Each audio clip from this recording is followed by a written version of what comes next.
Science বলে ইউনিভার্সের বয়স 13.8 বিলিয়ন বছর, যা বইতেও তাই লেখা আছে। কিন্তু জেমস ওয়েব টেলিস্কোপের নতুন রিসার্চ সবাইকে চমকে দিয়েছে। কারণ জেমস ওয়েব টেলিস্কোপের নতুন স্টাডি থেকে সায়েন্টিস্টরা জানতে পেরেছে আমাদের ইউনিভার্সের বয়স 13.8 বিলিয়ন বছর নয়, বরং 27 বিলিয়ন বছর। হ্যাঁ, একদমই ঠিক শুনেছেন আপনারা। এখন প্রশ্ন হলো, আমাদের ইউনিভার্সের বয়স 27 বিলিয়ন বছর কেমনভাবে হতে পারে? আজকের ভিডিওতে ইউনিভার্সের অ্যাকচুয়াল বয়স জানার চেষ্টা করব, তাই পুরো ভিডিওটি শেষ পর্যন্ত দেখতে থাকুন। হ্যালো বন্ধুরা, welcome back to our channel mysterious episode Bangla. সায়েন্সের পূর্বে করা সকল স্টাডি বলে ইউনিভার্সের বয়স 13.8 বিলিয়ন বছর। ইউনিভার্সের এই বয়স নির্ধারণের ক্ষেত্রে দুটি পদ্ধতির ব্যবহার করা হয়েছে। প্রথমটি হলো হাবেল কনস্ট্যান্ট। আমাদের ইউনিভার্সে প্রতিটি জিনিস একে অপরের থেকে দূরে চলে যাচ্ছে, কিন্তু প্রতিটি জিনিস আমাদের থেকে দূরে যাওয়ার একটি নির্দিষ্ট গতি রয়েছে। হাবেল কনস্ট্যান্টে এটা দেখা হয় কোনো গ্যালাক্সি আমাদের থেকে কত স্পিডে আমাদের থেকে দূরে যাচ্ছে, আর সেই গ্যালাক্সি আমাদের থেকে কত দূরে রয়েছে। সেই গ্যালাক্সির দূরে যাওয়ার স্পিড দেখে ক্যালকুলেট করা হয় বর্তমানে এটি যে স্থানে রয়েছে সেখানে কত সময়ের মধ্যে পৌঁছেছে। এরপর ক্যালকুলেশন থেকে সায়েন্টিস্টদের সামনে যে টাইম উঠে আসে তা হলো সেই গ্যালাক্সির বয়স। দ্বিতীয় পদ্ধতিতে যে কোনো গ্যালাক্সি থেকে আসা লাইটের রেড শিফটকে দেখা হয়। একটি গ্যালাক্সি থেকে বেরোনো লাইট যত দূরে যাবে সেই লাইট তত স্ট্রেচ হতে থাকবে, আর এর কালার রেড হয়ে যাবে। আর এই রেডনেসকে দেখে সায়েন্টিস্টরা এর বয়স নির্ধারণ করে ফেলে। এই দুই পদ্ধতির মাধ্যমে সায়েন্টিস্টরা দীর্ঘদিন স্টাডির পর ক্যালকুলেট করে আমাদের ইউনিভার্সের বয়স 13.8 বিলিয়ন বছর, যার মানে আমাদের এই সম্পূর্ণ মহাবিশ্বের জন্ম হয়েছিল 13.8 বিলিয়ন বছর পূর্বে।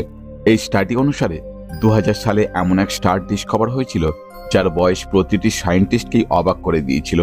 এই তারার নাম ছিল ম্যাথিউ শিলা, যার বয়স ছিল 16 বিলিয়ন বছর।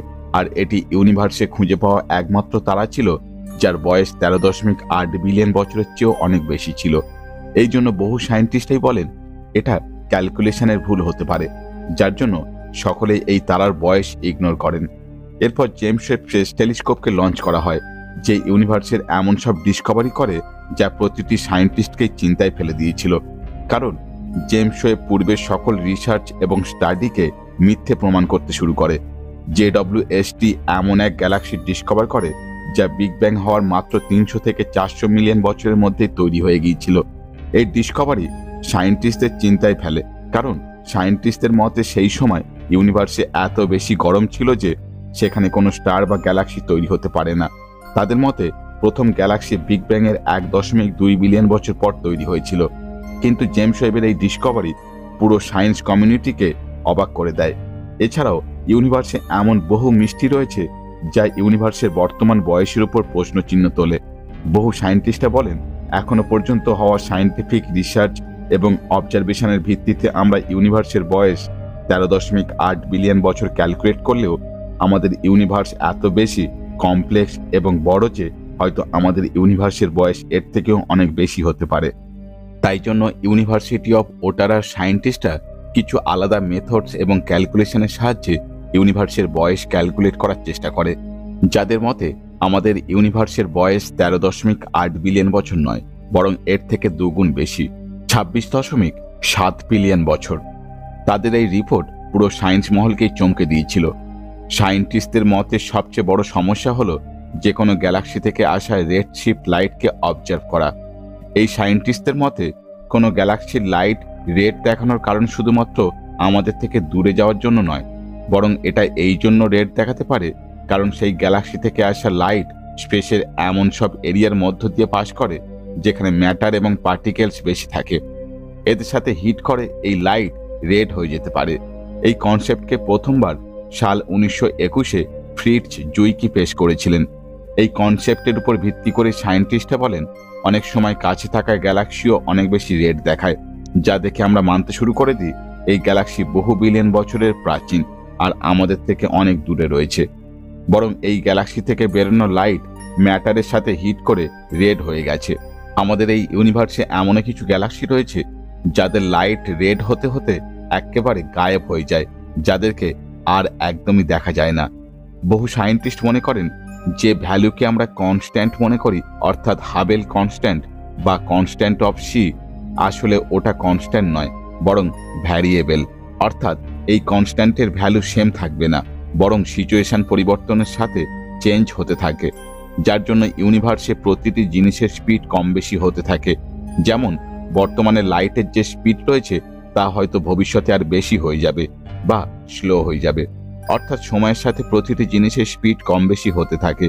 এই সব অবজারভেশনের পর সেই সায়েন্টিস্টরা এই থিওরিকে এখনো পর্যন্ত কালেক্ট করা সকল ডাটা পর্যবেক্ষণ করে যখন ইউনিভার্সের বয়স ক্যালকুলেট করে, তখন সামনে উঠে আসে 26.7 বিলিয়ন বছর। অর্থাৎ আমাদের ইউনিভার্সের বয়স 26.7 বিলিয়ন বছর। তবে এখন ভাবার বিষয় হলো, এটা কি সঠিক উত্তর?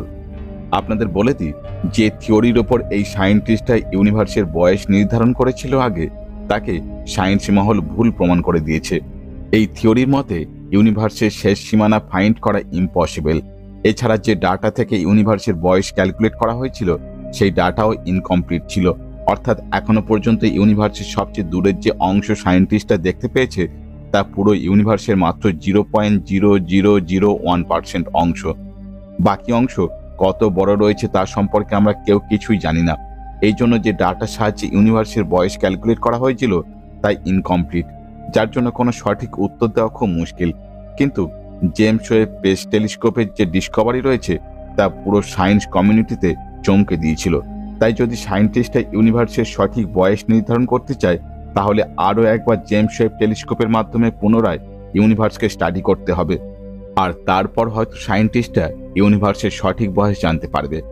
আপনাদের কি মনে হয় ইউনিভার্সের সঠিক বয়স কত হতে পারে? অবশ্যই কমেন্ট করে জানান। এরপর আসে গ্লিশ 504b এক্সোপ্ল্যানেট, যেটি ভির্গো কনস্টেলেশনে আমাদের পৃথিবী থেকে 57 লাইট ইয়ার্স দূরে অবস্থিত।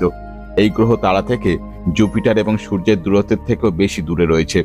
এত দূরে থাকার জন্য এই গ্রহে তারার খুব কম পরিমাণ রশ্মি পৌঁছাতে পারে, যার জন্য একে ডার্ক ওয়ার্ল্ড বলা হয়। কিন্তু মজার বিষয় হলো, তারা থেকে কম পরিমাণে লাইট এই গ্রহে পৌঁছালেও গ্রহের অ্যাটমসফিয়ারে এমন কিছু চার্জ পার্টিকেল রয়েছে যার জন্য এই গ্রহের অ্যাটমসফিয়ার অধিক সময় আলোকিত থাকে। এই গ্রহের উপর যখন আলোকরশ্মি পড়ে তখন তা বেশিরভাগ রিফ্লেক্ট হয়ে যায়।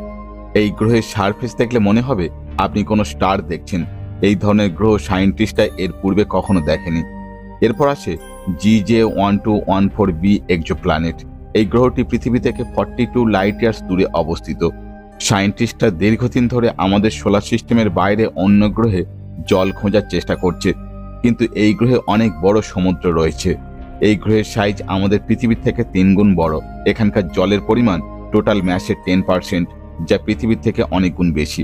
আমাদের পৃথিবীর সমুদ্রের ডিপেস্ট পয়েন্ট হলো মাত্র 11 কিলোমিটার, আর এই গভীরতায় কি রয়েছে তা আমরা কেউ জানি না। সেখানে এই গ্রহের সমুদ্রের গভীরতা 1000 কিলোমিটার। তাহলে ভাবুন তো সেখানে কত সব রহস্য লুকিয়ে থাকতে পারে। তাই হয়তো এখানকার সমুদ্রের গভীরে কোনো প্রকারের লাইফ গড়ে উঠেছে। এই বিষয়ে আপনারা কি মনে করেন? অবশ্যই কমেন্ট করে জানান। ভিডিও ভালো লাগলে একটা লাইক, বন্ধুদের মধ্যে শেয়ার, আর এই ধরনের ইনফরমেটিভ ভিডিও পেতে চ্যানেলটি সাবস্ক্রাইব করে পাশে থাকা বেল আইকনটি প্রেস করে অল করে দিন। দেখা হচ্ছে পরবর্তী ভিডিওতে, সঙ্গে থাকুন।